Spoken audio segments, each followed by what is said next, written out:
Hello friends, मैं हूं आपका दोस्त संजय कुमार स्वामी। स्वागत है आपका एक बार फिर से बेसिक फोटोशॉप सीरीज के अंदर।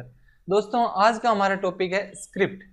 फोटोशॉप के अंदर फाइल मेन्यू के अंदर एक ऑप्शन है स्क्रिप्ट नाम से। इसको किस तरह से हम यूज में ले सकते हैं, देखिए हम जैसे कि पिछले कुछ वीडियो से बात कर रहे हैं कि फोटोशॉप के अंदर हम किस तरह से ज़्यादा फोटोज के ऊपर वर्क कर सकते हैं या हमारा काम आसान कर सकते हैं।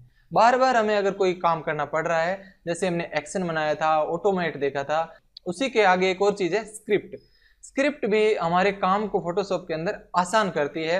अगर हम स्क्रिप्ट को यूज में लेते हैं तो एक्शन और ऑटोमेट की तरह ही इसमें भी कुछ ऐसी चीजें हैं जो हमारे काम को आसान कर सकती है। तो देखिए, फोटोशॉप सीसी 2015 है यहाँ पर, और फाइल मेन्यू के अंदर ऑटोमेट के नीचे यहाँ पर है स्क्रिप्ट। यहाँ पर कुछ बाय डिफॉल्ट स्क्रिप्ट दी हुई है, और इसके अलावा आप खुद यहाँ पर लास्ट में जो ऑप्शन है ब्राउज नाम से, इसके ऊपर क्लिक करके और दूसरी अगर आपने नेट से स्क्रिप्ट डाउनलोड करी है तो वो आप यहाँ पर यूज ले सकते हैं। तो इसके अंदर सबसे पहला ऑप्शन है इमेज प्रोसेसर। जैसे हम क्लिक करेंगे यहाँ पर इमेज प्रोसेसर के ऊपर, तो जैसे हम यहाँ पर इमेज प्रोसेस के ऊपर क्लिक करेंगे, इसके अंदर कुछ ऑप्शन आ रहे हैं, ऑप्शन 1, 2, 3 और 4।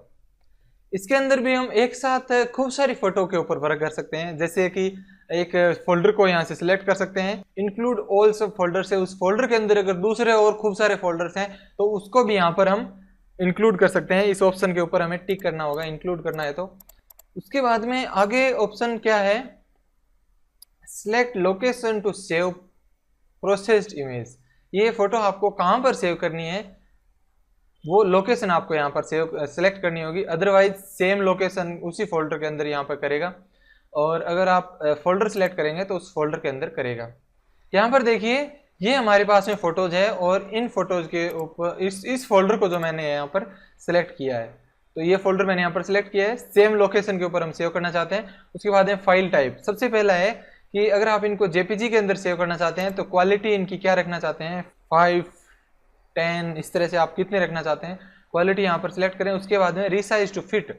ये रिसाइज टू फिट वही ऑप्शन है जो हमने फिट इमेज देखा था, ठीक वैसे ही ये काम करता है। 500 × 500 या 1000 × 1000 या 1500 × 1500 पिक्सल के अंदर इसको रिसाइज करके फिट करना चाहते हैं तो यहाँ पर वो दे सकते हैं। उसके बाद में आगे कन्वर्ट प्रोफाइल टू आरजीबी। अगर आरजीबी के अंदर ऑलरेडी नहीं है फोटो तो यहाँ पर आप कन्वर्ट प्रोफाइल टू आरजीबी करेंगे तो फोटो आरजीबी के अंदर कन्वर्ट हो जाएगी। इसके अलावा अगर आप पीएचडी के अंदर भी सेव करना चाहते हैं तो यहाँ पर एक पीएचडी का ऑप्शन भी है, उसको भी आप सिलेक्ट कर सकते हैं, और उसकी साइज क्या रखना चाहते हैं वो सिलेक्ट करें। टिफ फाइल के अंदर सेव करना चाहते हैं तो सेव एज टिफ भी आप यहाँ पर सिलेक्ट कर सकते हैं, उसकी भी साइज वगैरह यहाँ पर सेट करें। मान लीजिए यहाँ पर 2 सिलेक्ट कर रहा हूँ मैं। उसके बाद में प्रेफरेंस के अंदर यहाँ पर एक्शन भी आप रन कर सकते हैं कि जो फोटो यहाँ पर ओपन होकर के फिर वापस सेव होगी उसके ऊपर कौन सा एक्शन अप्लाई होना चाहिए, तो वो आप एक्शन भी यहाँ पर सिलेक्ट कर सकते हैं। तो ये बाय डिफॉल्ट एक्शन में से ले रहे हैं, हमने जो बनाए थे उनमें से भी आप इनमें से कोई भी एक्शन सिलेक्ट कर सकते हैं। तो मैं यहाँ पर इसको ऑफ कर देता हूँ। इसके अलावा आप कॉपीराइट इन्फॉर्मेशन भी दे सकते हैं, जैसे कि मैंने ये कॉपीराइट इन्फॉर्मेशन यहाँ पर दे दी है, संजय फोटो वर्ल्ड। तो इस तरह से आप कॉपीराइट इन्फॉर्मेशन भी दे सकते हैं। और फोटो की एक आईसीसी प्रोफाइल होती है जिसको आप टिक मार्क करेंगे तो वो भी सेव होगी साथ में। इतना सब करने के बाद मैं अगर इसके ऊपर रन करूंगा तो क्या होगा, थोड़ी देर तक प्रोसेस चलेगी।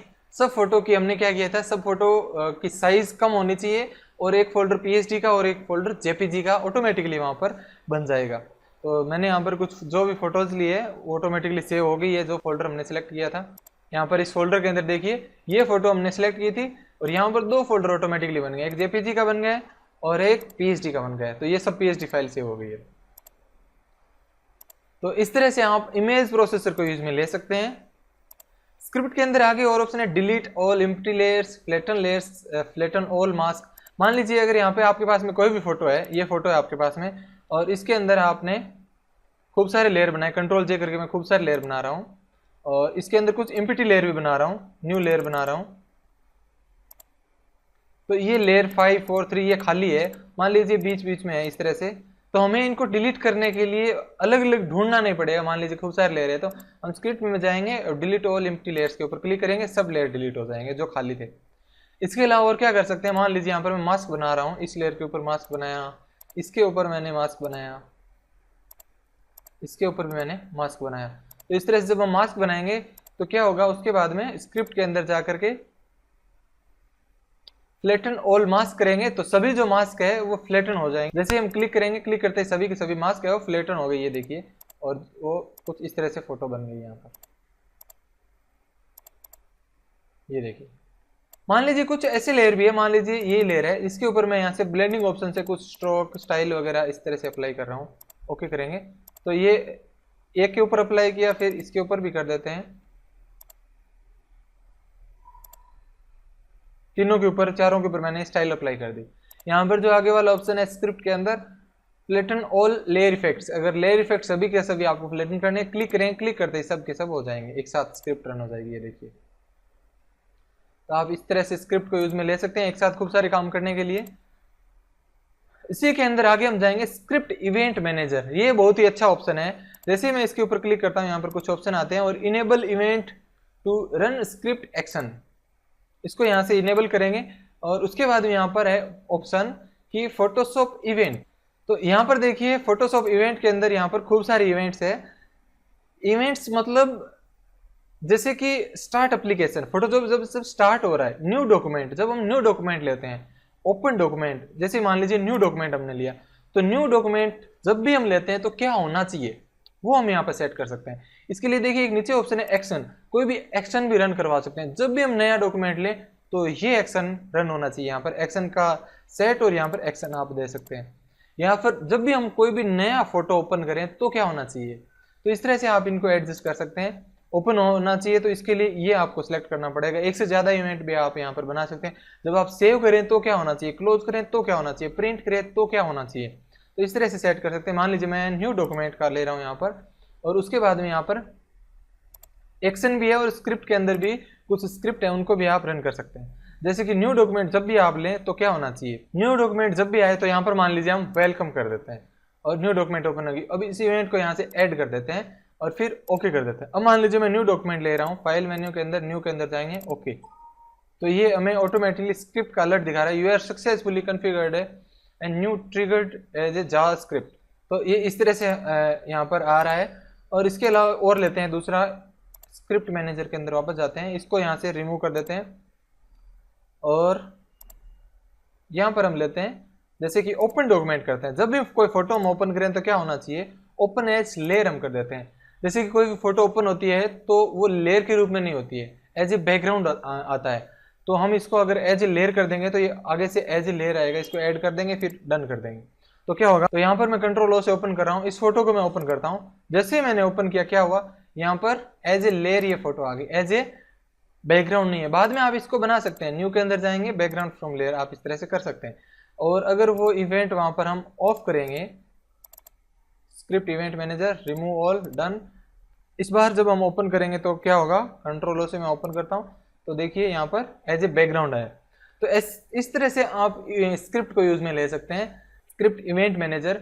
यहाँ पर आप एक्शन भी रन करवा सकते हैं। मान लीजिए आप वेडिंग एल्बम का काम कर रहे हैं, और हमेशा जब न्यू डॉक्यूमेंट लेते हैं तो आपको नई गाइडलाइन लाने की जरूरत पड़ती है, बार बार एक ही काम कर रहे हैं। तो जब भी न्यू डॉक्यूमेंट लें तो गाइडलाइंस किस तरह से आने चाहिए वो एक एक्शन के अंदर सेव रखें, और उसके बाद में नया डॉक्यूमेंट ओपन करते हुए एक्शन रन होगा, और उसके अंदर आपको वो गाइडलाइन मिलेगी, बार बार आपको बनानी भी नहीं पड़ेगी। इस तरह से भी आप कर सकते हैं। यहाँ पर लास्ट में एक और ऑप्शन भी है, ऐड एन इवेंट। आप यहाँ से इवेंट को ऐड भी कर सकते हैं, लेकिन उसका नाम और लेबल वही देना है जो इसके अंदर दे रखा है फोटोशॉप इवेंट नेम्स के अंदर। स्क्रिप्टिंग रेफरेंस जो है फोटोशॉप का वो देखना पड़ेगा, उसके अंदर लिस्ट दे रखी है क्या क्या इवेंट हो सकती है, वो सब इवेंट यहाँ पर जो दे रखी है उनको ही आप यहाँ पर ऐड कर सकते हैं। तो इसको मैं यहाँ से बंद कर देता हूँ, और आगे हम चलते हैं स्क्रिप्ट के अंदर, लोड फाइल्स इनटू स्टैक।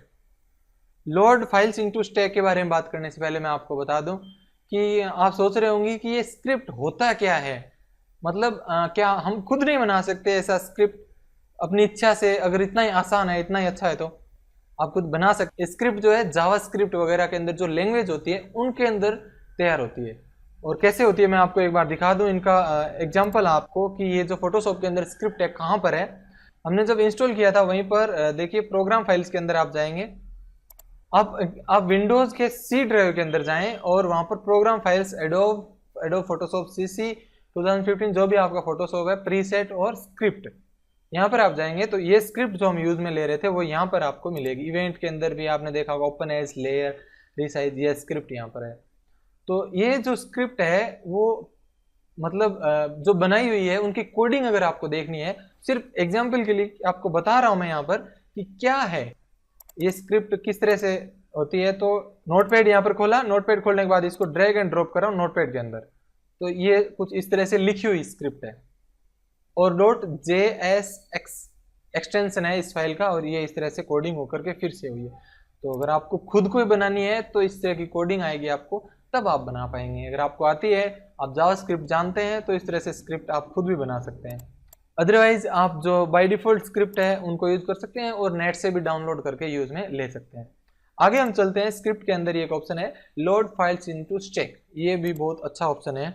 और ये जो फोटो आप देख रहे हैं कब से, ये मैंने इसी एग्जाम्पल के लिए फोटो मैंने निकाली है। हम अभी ऐसा एग्जाम्पल लेने वाले हैं जिसके अंदर आप देखिए, ये यहाँ पर सिक्के आपको दिखाई दे रहे हैं खूब सारे। मैंने जो फोटो निकाली है, एक फोटो नहीं निकाली, खूब सारी निकाली है। और मैं आपको इसके अंदर फोकस स्टैक बता रहा हूँ कि फोटोशॉप के अंदर फोकस स्टैकिंग किस तरह से करते हैं। देखिए एक फोटो है ये, इसके अंदर आपको फोकस यहाँ पर नजर आ रहा है, कॉइन्स के ऊपर नहीं नजर आ रहा है, सिक्कों के ऊपर नहीं, यहाँ पर नजर आ रहा है। नेक्स्ट हम फोटो लेंगे, उसके ऊपर यहाँ पर आ रहा है फोकस, यहाँ पर ब्लर नजर आ रही है पीछे तक। फिर दूसरी फोटो मैंने निकाली, उसके अंदर यहाँ फोकस आ रहा है। फिर मैंने फोटो निकाली तो यहाँ से थोड़ा आगे बढ़ गया और यहाँ पर फोकस आ रहा है। फिर एक और फोटो मैंने यहाँ पर निकाली तो यहाँ पर फोकस आ रहा है, ये देखिए आगे से ब्लर आ रहा है, यानी बीच में एक तरह से आ रहा है। फिर एक और फोटो मैंने यहाँ पर निकाली तो यहाँ पर देखिए ये फोकस आ रहा है इन कॉइन्स के ऊपर। फिर एक और फोटो मैंने यहाँ पर निकाली तो यहाँ पर फोकस आ रहा है। तो इतनी फोटो मैंने यहाँ पर निकाली, ये वापस स्टार्टिंग वाली फोटो आ गई। तो क्या होता है जब माइक्रो फोटोग्राफी हम करते हैं तो एक किसी भी सब्जेक्ट के ऊपर इस तरह से हम फोकस सेट करते हैं तो दूसरी चीजें ब्लर हो जाती है। मान लीजिए मुझे ऐसी फोटो चाहिए जिसके अंदर इन सभी सिक्कों के ऊपर फोकस चाहिए, तो हमें इतनी सारी पहले फोटो निकालनी होगी, फिर फोटोशॉप के अंदर उनको हम फोकस स्टैकिंग करेंगे। वो कैसे करेंगे वो अभी हम देख रहे हैं। तो पहले तो आपको इतनी सारी फोटो निकालनी पड़ेगी। एफ पॉइंट जब आप फोटो निकालें तो बिल्कुल कम से कम रखें, 1.8 एफ पॉइंट के ऊपर मैंने ये फोटो निकाली है। अब देखिए फोटोशॉप के अंदर इसको किस तरह से करेंगे। फाइल के अंदर जाएंगे, ऑटोमेट के अंदर स्क्रिप्ट के अंदर जाएंगे और load files into stack. Stack के अंदर क्या करेगा, सभी को एक तरह से सेट कर देगा अलाइनमेंट के साथ में 1 बाय 1 फोटो को। तो ये सब फोटो है हमारे पास में, ओके। और यहाँ पर अटेम्प्ट टू ऑटोमेटिकली अलाइन, ये मैंने ट्राईपोड का यूज नहीं किया है, लेकिन आप ट्राईपोड का यूज करें तो ज़्यादा सही रहेगा इन फोटोज के लिए। फिर हम ओके करेंगे तो ऑटोमेटिकली यहाँ पर 1 बाय 1 फोटो आ रही है और इस तरह से स्टैकिंग यहाँ पर हो रही है। तो ये सब फोटो इस तरह से आ गई है, यहाँ पर लेयर आ गए, अलाइनमेंट इनका हो गया है।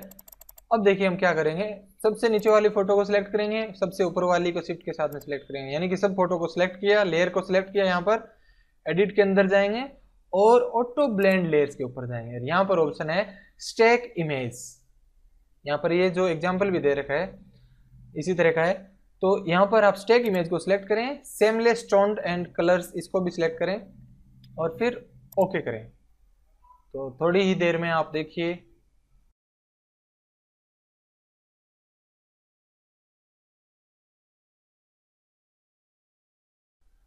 तो इस तरह से आप देखिए यहाँ पर सभी फोटो जो मिलकर के और फोकस एक जगह पे आ गया है। जो हम चाह रहे थे सब फोकस है वो यहाँ पर भी, यहाँ पर भी, यहाँ पर भी, इन सभी सिक्कों के ऊपर आप फोकस देख सकते हैं। यहाँ पर भी है, यहाँ पर भी, यहाँ पर भी, इनके ऊपर भी, इनके ऊपर भी और यहाँ पर भी। तो फोकस यहाँ पर हमने स्टैक कर लिया है। ये देखिए कुछ इस तरह से मास्क बन के फिर तैयार हुई है ये फोटोज जो है।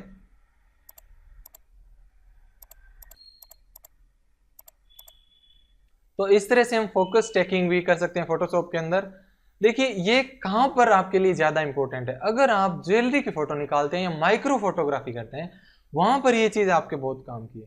क्योंकि माइक्रो फोटोग्राफी हम करते हैं तो कोई भी लंबी दूरी की भी इस तरह से कोई चीज होगी तो उसके अंदर भी फोकस एक जगह आ जाएगा, दूसरा पार्ट जो होगा वो धुंधला आएगा। तो वहां पर आप 2-4 फोटो इस तरह से निकाल करके और फिर पूरी तरह से वो फोकस के अंदर आप लेके आ सकते हैं। ज्वेलरी का काम हो या कोई दूसरा काम हो, जहां पर भी आपका माइक्रो फोटोग्राफी का काम होता है, वहां पर ऐसी चीजें ज्यादा इसकी ज्यादा जरूरत पड़ती है। तो आप इसको यूज में ले सकते हैं। अगर आप इन फोटो का प्रैक्टिस करने के लिए यूज़ लेना चाहते हैं तो इस वीडियो के डिस्क्रिप्शन में आपको इन फोटो का लिंक मिलेगा। आप वहाँ से फोटो को डाउनलोड करके अपनी प्रैक्टिस कर सकते हैं किस तरह से फोकस टैगिंग हम करेंगे। बेसिक फोटोशॉप का ये वीडियो आपको कैसा लगा आप मुझे कमेंट करके ज़रूर बताएं। अगर वीडियो आपको अच्छा लगा तो इस वीडियो को लाइक करें, इस चैनल को सब्सक्राइब करें। अगर अभी तक आपने सब्सक्राइब नहीं किया है तो सब्सक्राइब बटन के ऊपर क्लिक करके चैनल को सब्सक्राइब करें ताकि जो भी मैं नई वीडियोस डालूंगा उनका अपडेट तुरंत आपको मिलेगा। इसके अलावा ये वीडियो देखने के बाद में आप इसकी प्रैक्टिस करें और उसके बाद में आप नेक्स्ट वीडियो देखें। मिलते हैं बेसिक फोटोशॉप सीरीज के नेक्स्ट वीडियो के अंदर। Thank you.